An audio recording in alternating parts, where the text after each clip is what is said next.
and you'll figure out what works best for you.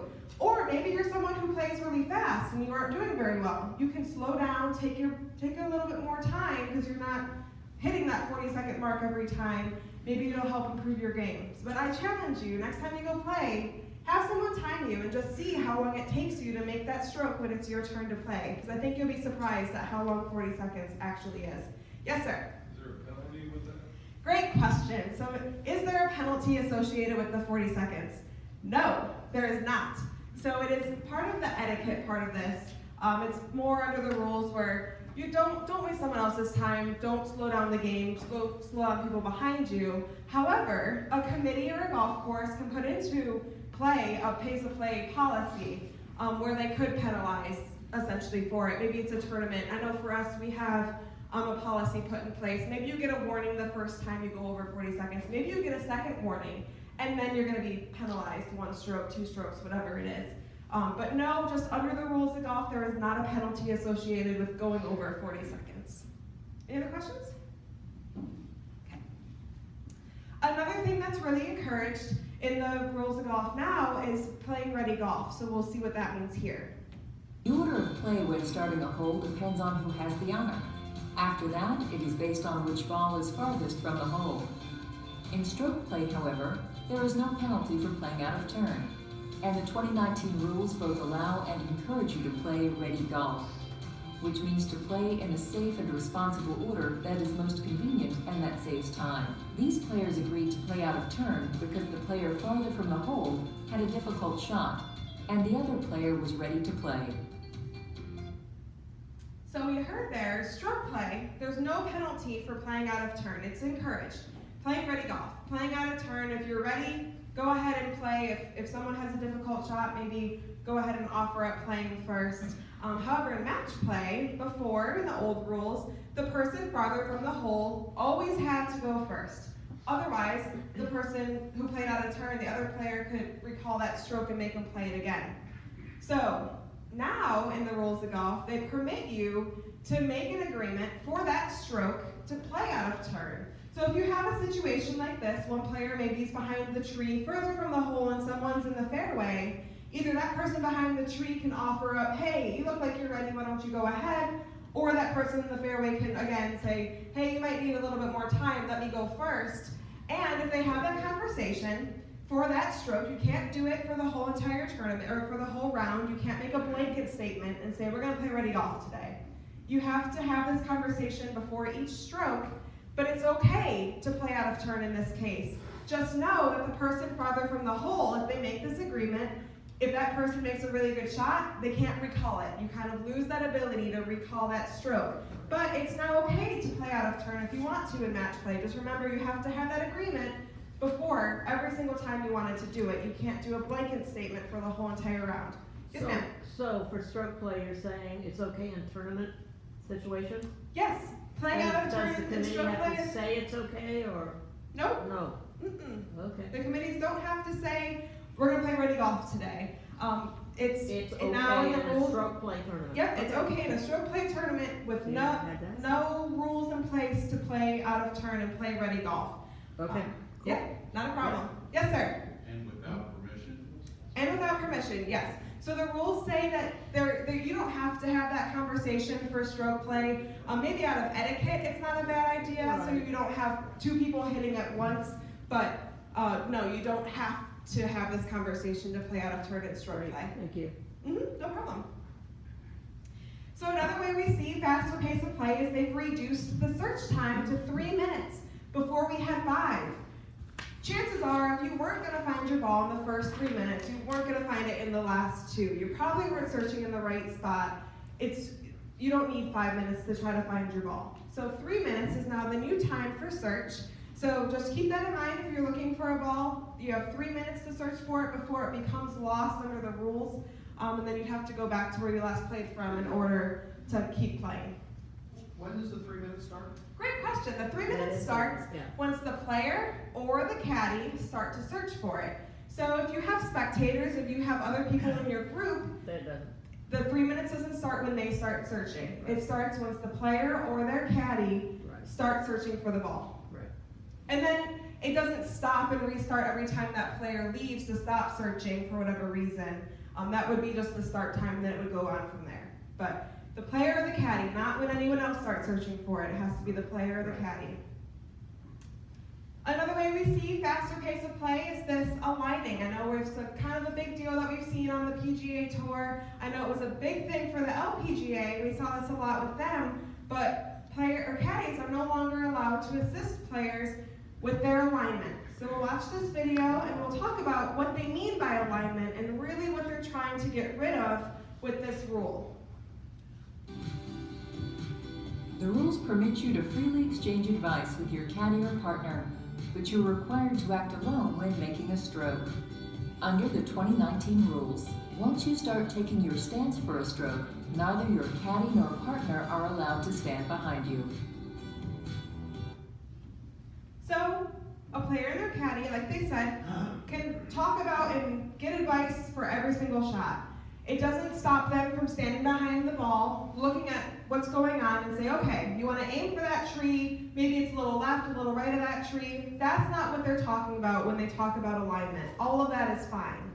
What they want is once the player starts to take their stance, and that would be maybe if they're walking up to their ball to start to address it, the caddy, partner, coach, any of those can no longer be behind the player until they have made their stroke. So what we saw before was a lot of caddies standing behind the player, watching them put the club down on the ground, making sure it's in the right spot. Oh, okay, you're good, and then step off. They want to get rid of that, and they did get rid of it with this rule. It should be the player's responsibility to get the club in the right spot behind the ball to make that stroke. That's just part of the game of golf. No one should be able to help you with that. So that's really what they're trying to do, or what they did by putting this rule into place. So again, it doesn't stop you from talking about what shot you want to do, where you should aim. All of that is fine. But once that player starts to walk up to their ball to address it and take their stroke, the caddy, partner, coach, whoever cannot be behind the player. And they have to make that stroke, get the club in the right spot behind the ball, complete the stroke all on their own. So that's what they're really talking about with restricting where the caddy can be behind the player. Any questions with this? Because I know it's something we've seen with a lot of different professionals. Yes? At the end of each, can you just say 1 stroke, 2 stroke penalty, or whatever it is? So it's a 2-stroke penalty if they complete the stroke with someone behind them.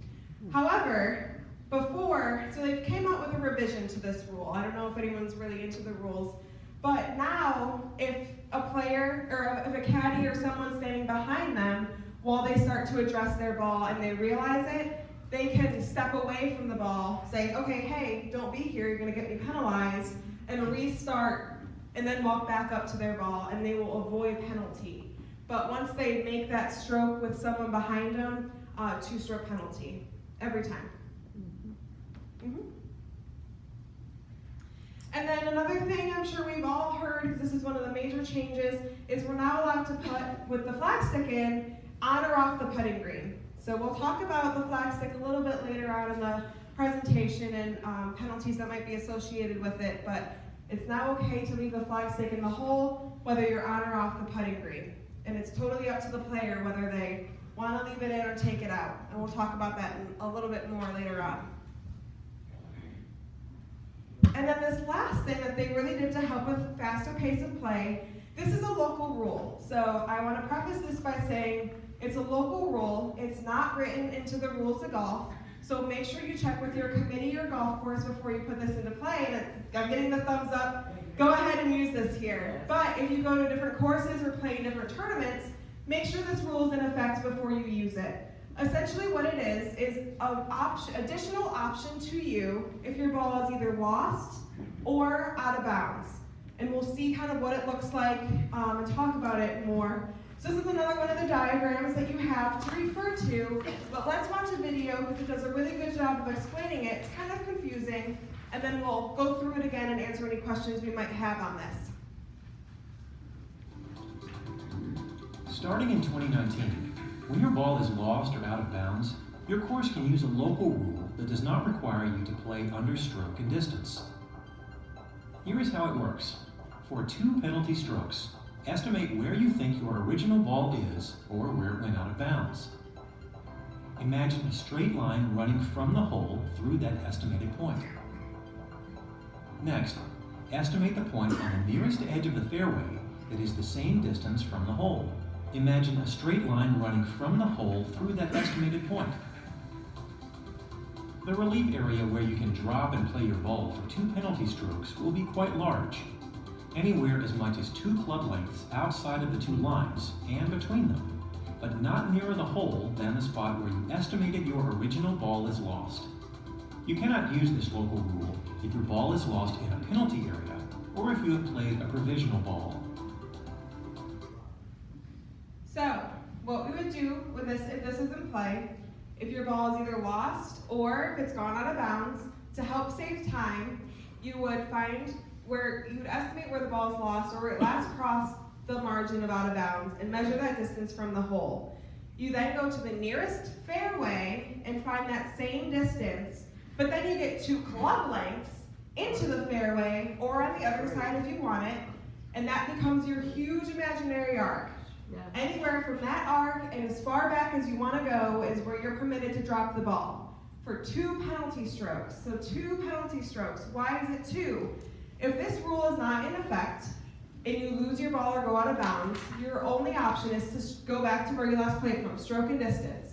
So you go back to where you last played from for 1 penalty stroke, plus you have to make the stroke. You're going to get, hopefully, back to where you were, where it was either lost or went out of bounds. So it's saving you time from going back to where you last played from and then come back up. Right. So it's recommended that you use this maybe for more casual events, maybe for leagues it makes sense to help save time, but not so much for major championships, maybe club championships. I know our championships won't be using it, but for casual events, it's great. It saves time, you don't have to go back and come back up. But it's an additional option. So if you really want to go back to where you last played from, you're still allowed to do that. Don't think you have to follow this rule. It's just there to help you if you want it. So any questions on how you would take relief? Yeah? Do you still have the option of going back and repeating? Yeah. So this is an additional option to you. You don't have to do it. It's not mandatory. You still have the option to go back where you last played from and then hit that shot. If you're provisional, then you're done. Right. So you heard in there, if you hit a provisional ball or if you go into a penalty area, this is not an option to you. So penalty areas, they have their own relief areas. You don't need this as an additional thing. We'll cover what those options are. A provisional ball, if you hit a provisional and you lose your original and you know where your provisional is, you have to proceed under the provisional ball. You can't think, oh, I'm going to get a better shot by using this rule. You kind of threw that out the window once you hit your provisional and found it. However, if you hit 1 out of bounds, you hit 2, maybe it's out of bounds, maybe it's lost, you don't know where it is, you can't find it, you can now come back and use this rule, but for the provisional ball. So now So- you're getting 5. Right, you're adding another stroke for hitting the provisional ball, but it comes back into play. So maybe we'll see less provisional balls be hit, and that's okay, but if you hit a provisional, just know if you find it, you have to proceed by it. You can't then take relief because it's going to get you in a better spot. Okay? Any other? Oh, not questions. I do. Yes, question. JR said you're hitting 5. You're hitting 6. You're hitting 6. You're hitting 6. I know, Fred, I figured that out. Right? I'm Irish. I'm not good at math. Sure. Yeah, you have another. Okay, 1 in the junk, 2 back to the tee, 3 in the junk, 4, 5. You're now hitting your 6th shot, correct? Yeah, I think so. 5 from Very the tee, well. 5 from the tee, or 6 without stroking distance. Right. There you go. Yep. So yes, you are going to be taking more strokes, but maybe then it's a better option than going back to the tee and trying to re-hit all You're over. covering equitable stroke control, right? I just picked up. Yes. That is not God. So one other thing that we see with these new rules that the USGA and RNA really did was have relaxed requirements and reduced penalties. Well, what do we mean by that? So we'll cover some of the instances here. The first one is deflection of a ball in motion. I know this has happened to me. The ball's buried in the rough, You hit at it, it pops straight up and maybe hits you in the arm, hits you in the stomach. Before, oh no, you're getting a penalty of 1 stroke for hitting.